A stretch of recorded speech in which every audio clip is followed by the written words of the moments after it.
77ാം republic ദിനത്തിൽ ഡൽഹിയിലെ കർത്തവ്യപഥിൽ നടക്കുന്ന പരേഡ് മുൻ വർഷങ്ങളിൽ നിന്ന് വ്യത്യസ്തമായിരിക്കുമെന്ന് കേന്ദ്ര സർക്കാർ. വന്ദേ മാതരമാണ് പരേഡിന്റെ പ്രധാന തീം. ഓപ്പറേഷൻ സിന്ദൂറിന് ശേഷമുള്ള ആദ്യ റിപ്പബ്ലിക് ദിന പരേഡിൽ യുദ്ധവേഷത്തിൽ സൈനികർ അണിനിരക്കും.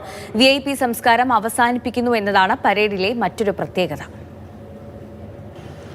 ദേശീയ ഗീതത്തിന്റെ 150ാം വാർഷികത്തോട് അനുബന്ധിച്ചാണ് ഇത്തവണത്തെ റിപ്പബ്ലിക് ദിന പരേഡിന്റെ പ്രധാന തീമായി വന്ദേ മാതരം നിശ്ചയിച്ചിരിക്കുന്നത്. റിപ്പബ്ലിക് ദിന പരേഡിൽ അണിനിരക്കുന്ന 6 സംസ്ഥാനങ്ങളുടെ ടാബ്ലോകളുടെ പ്രധാന തീം വന്ദേ മാതരമാണ്.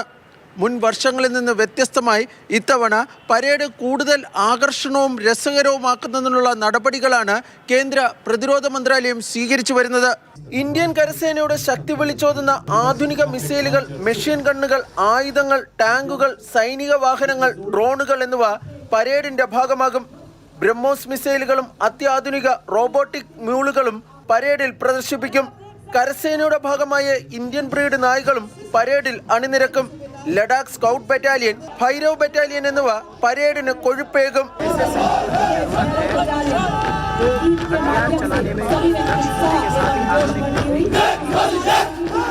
VIP സംസ്കാരം ഒഴിവാക്കുന്നതിനായി ഇത്തവണ പരേഡ് വീക്ഷിക്കാനിരിക്കുന്നവരുടെ എൻക്ലോഷറുകൾക്ക് നൽകിയിരിക്കുന്നത് നദികളുടെ പേരാണ്.